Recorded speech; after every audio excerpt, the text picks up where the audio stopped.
పెద్దాపురం రామారావుపేటలో గల శ్రీప్రకాష్ సినర్జీ పాఠశాలలో జరిగిన హరివిల్లు సంగీత మరియు చిత్రకళా కార్యక్రమాన్ని శనివారం పాఠశాల ఆవరణలో ఘనంగా నిర్వహించారు.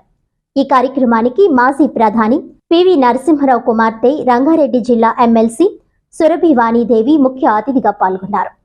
ఈ సందర్భంగా ఆమె మాట్లాడుతూ, ఒక ఫోటో ఎన్నో భావాలను పలికిస్తుందని, దానికి భాష అవసరం లేదని చెబుతూ, ఒక ప్రైవేట్ పాఠశాలలో లలిత కళలకు ఇంత ప్రాధాన్యం ఇవ్వడం, ఇన్ని రాష్ట్రాలు మరియు వివిధ దేశాలకు చెందిన సంస్కృతులను విద్యార్థులకు తెలియజేయడమే కాకుండా వారిచే ఆ సంస్కృతుల కళారూపాలు సమకూర్చడం చాలా ఆనందంగా ఉందని, విద్యార్థుల కళ నేడు ఒక కొత్త కళను ఆవిష్కరించినట్టు ఉందని తెలిపారు. మరో ముఖ్య అతిథి ప్రముఖ డైరెక్టర్ తరుణ్ భాస్కర్, అమ్మ గీతా భాస్కర్, డాక్టర్ రామ్ గణేష్, శ్రీప్రకాష్ సినర్జీ పాఠశాల డైరెక్టర్ సిహెచ్ విజయ్ ప్రకాష్ విద్యార్థులను ఉద్దేశించి ప్రసంగించారు. ఈ కార్యక్రమంలో కాకినాడ ఎమ్మెల్సీ కరి పద్మశ్రీ, సీనియర్ ప్రిన్సిపల్ ఎంవివిఎస్ మూర్తి, సంతానం, పాఠశాల కోఆర్డినేటర్లు, పాఠశాల మేనేజర్, విద్యార్థులు తల్లిదండ్రులు, విద్యార్థులు, ఉపాధ్యాయులు తదితరులు పాల్గొన్నారు.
Prime minister and Bharat Ratna Shri PV Narasimha Rao గారు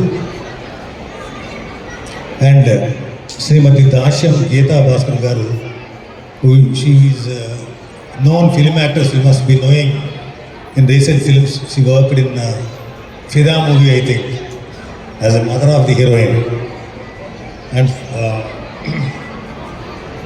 and my friend, the director of Sri Prakash Institute, Vijay Prakash, and his wife Mrs. Samira, and my dear students and parents.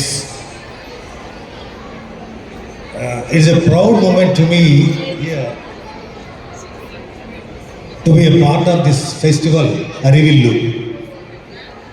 While I was being invited to attend this function or this festival, I never thought it will be such a grand and beautiful festival.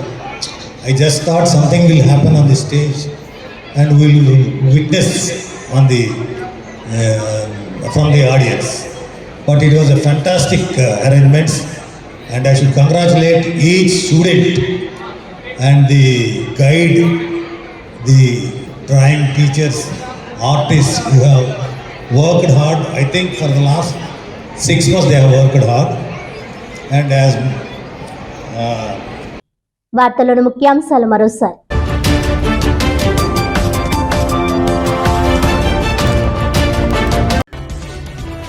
CM Jagan జనరంజక పాలనతో 175 నియోజకవర్గాల్లో YCP ఘన విజయం ఖాయం. ఎన్నికల ప్రచారంలో Kakinada parliament YCP అభ్యర్థి చలమలశెట్టి సునీల్ ధీమా.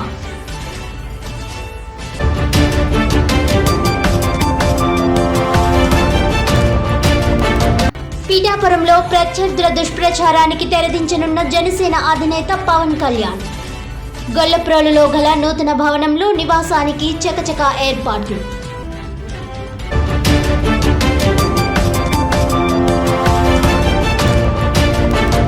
శామర్లకోటలో YCP MLA అభ్యర్థి దౌలూరి దొరబాబు ఎన్నికల ప్రచారం.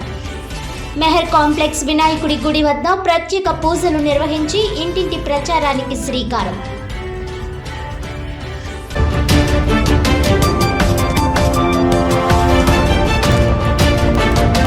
ఈనాటి వార్తలు ఇంతటితో సమాప్తం. తిరిగి వచ్చే బులెటిన్లో మళ్ళీ కలుద్దాం. అంతవరకు సెలవు. నమస్కారం.